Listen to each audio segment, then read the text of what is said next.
Fala galera ligada aqui no canal Memória Alvinegra, tudo bem com vocês? Bom, essa é a novidade que vocês estão vendo aqui atrás, né? Agora a gente vai ter esse cenário, esse é o novo cenário do canal Memória Alvinegra e vai ser sempre temático, ou seja, não será o mesmo fundo de tela que vocês vão ver em todos os vídeos, vai ser sempre temático, de acordo com o assunto que eu estiver falando com vocês.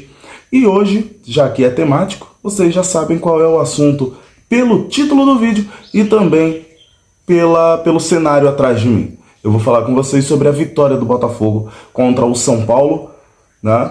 Uma vitória que mostra que o Botafogo está realmente mais maduro, que o Botafogo finalmente tem um elenco.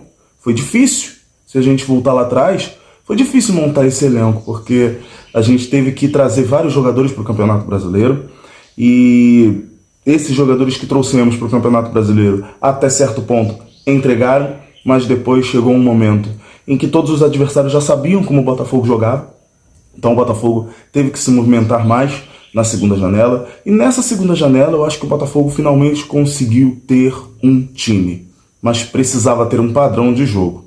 Esse padrão finalmente foi encontrado. O Botafogo tem aí várias partidas que não perde. Eu não vou considerar o Palmeiras aqui, porque o Palmeiras está num outro nível, mas se a gente for ver aqui, com o time ainda ganhando corpo, a gente vai ver que o Botafogo já conseguia fazer frente ao nosso grande rival do estado, o nosso grande rival da cidade, que é o Flamengo. O Botafogo começou a fazer muita frente para esses adversários, até mesmo contra o Palmeiras, que eu falei que eu não vou citar aqui, mas contra o Palmeiras o Botafogo teve um momento em que parecia que ia conseguir segurar a Fera, né, que é o time treinado pelo Abel Ferreira, né, um dos melhores técnicos que o futebol brasileiro tem hoje, né? Mas enfim, falando sobre o Botafogo, eu acho que finalmente, na partida de ontem contra o São Paulo, a gente viu que o Botafogo é um time pronto e principalmente um time maduro.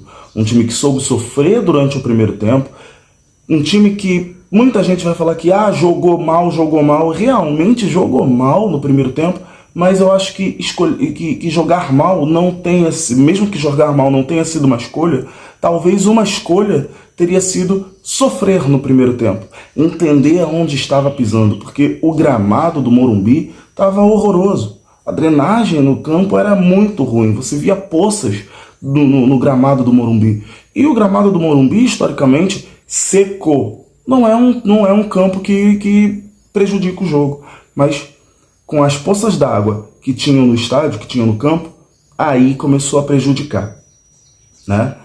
Mas o Botafogo escolheu sofrer, soube sofrer, foi maduro para sofrer, né? Para aproveitar uma chegada lá na frente. O problema é do São Paulo se eles tomaram um gol de lateral.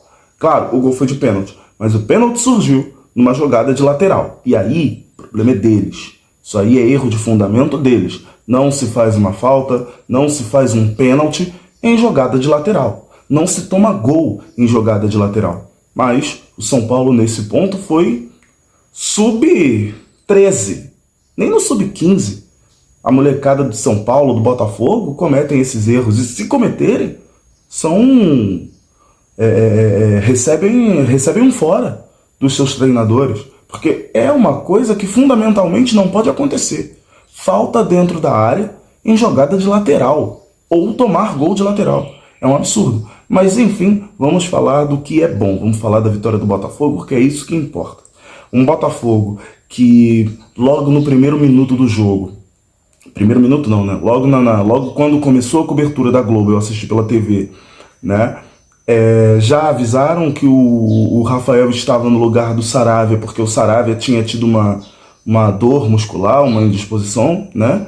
Então o Rafael entrou e ali eu já fiquei um pouco mais tranquilo. Pô, a gente precisa ter paciência e segurar o jogo. Já que a gente precisa ter paciência e segurar o jogo, que bom que o Rafael vai entrar no lugar do Saravia. Bati palma pro Luiz Castro quando eu vi o Rafael entrando em campo. Mas depois eu fui entender por que o Rafael estava em campo. Feliz com a entrada do Rafael, o Botafogo ia conseguir ser mais defensivo na direita e deixar menos o corredor, né, nas costas do lateral. Eu fiquei feliz, mas o Rafael não foi bem. E dá uma tristeza muito grande, entre aspas, tá?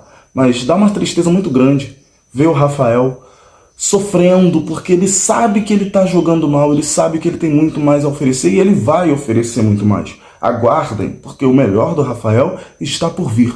Mas ele não se esconde. Ele sabe que ele está jogando mal e ele tenta melhorar a todo custo.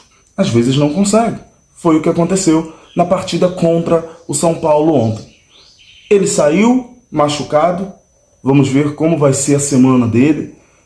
Estou preocupado porque é um cara bom e não merece passar por tudo que está passando. É lesão atrás de lesão. Tomara que não seja nada demais, seja apenas um desconforto muscular e ele possa voltar para a próxima partida.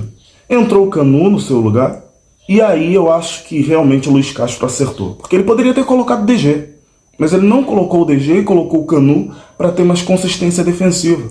A partir daí, eu acho que o Botafogo passou a sofrer muito menos. Não lembro de uma defesa do Gatito durante o jogo contra o São Paulo, não lembro. A não ser, acho que foi um chute do Igor Gomes, posso estar errando o nome aqui agora. Mas lá no segundo tempo, e sem perigo, uma defesa protocolar do Gatito.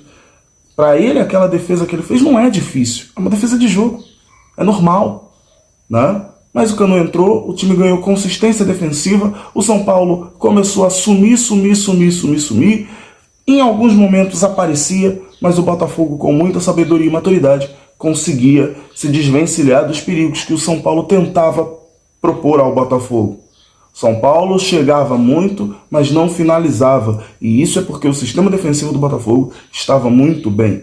Falando no meio de campo, eu tenho que dizer para vocês que sem o Eduardo e sem o Tietê, o Botafogo não consegue viver. O Tietê faz muito bem a função dele, encontrou o seu futebol, reencontrou o seu futebol. Tá? E o Eduardo, para a armação de jogada, é um cara que a gente precisa ter no elenco o tempo inteiro. Até porque, aí já chegando no ataque, o Tiquinho se aproxima o tempo inteiro porque ele sai da área, ele faz o pivô. Então isso deixou a zaga do São Paulo perdida. Porque o Tiquinho o tempo inteiro ele se mexe o tempo inteiro. Né? O Júnior Santos não foi bem na partida, mas muito prejudicado pelo campo, porque ele é um jogador do combate. Quando ele vai combater o campo escorregadio, ele dá um drible e acaba escorregando. Mas, tirando isso, ele não foi bem na partida. Vitor Sá, taticamente muito bem, né? Mas, no fundo, não foi aquele jogador que deu perigo, trouxe perigo à zaga do São Paulo. Não foi isso, né? O jogo estava caminhando para um 0-0, eu ia até achar que o resultado era justo, apesar de achar no segundo tempo que o Botafogo estava jogando muito melhor, tá? Mas aí veio aquele pênalti.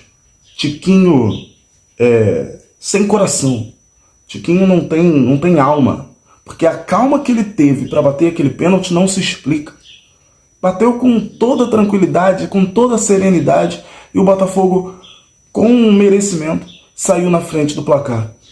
O Rogério ainda, a gente sabe como é que é o Rogério, tentando jogar o público contra o árbitro, que fez uma boa partida. O árbitro dirigiu muito bem a partida, inclusive no cartão que ele deu para o senhor Rafinha, porque na Europa o Rafinha não faz aquilo que ele fez.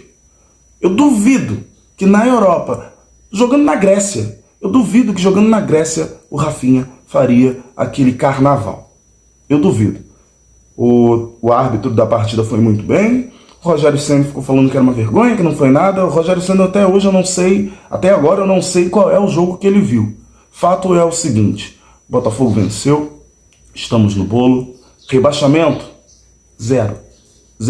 Não existe mais rebaixamento no nosso calendário, nas nossas rodadas. Vamos para cima, vamos ver o que a gente consegue fazer. Se vier a Libertadores, bom, eu quero a Libertadores. Se vier a Sul-Americana, bom, também quero a Sul-Americana, não tem problema. O importante é a gente estar num torneio internacional, elevando o nome do Botafogo, elevando cada vez mais a estrela solitária. A mídia paulista está sofrendo. A mídia paulista sangra, porque o Botafogo venceu um dos seus queridinhos do trio de ferro. Vamos continuar assim. Temos que continuar fazendo isso. Temos que continuar mostrando para eles que o Botafogo merece estar aonde está no momento e que ano que vem o Botafogo merece muito mais. Ano que vem é para a gente se preparar, porque eles vão sangrar mais ainda. Porque se Deus quiser, nós vamos bater nos 3 queridinhos do trio de ferro. Isso foi o que eu vi do jogo. Trouxe aqui a minha opinião também sobre a mídia em geral. Grande abraço para vocês, espero que vocês tenham gostado desse conteúdo. Fica por aqui. Em breve, mais um episódio, o 6º episódio do Histórias da Copa. Grande abraço para vocês. Valeu. Fui. Fogão.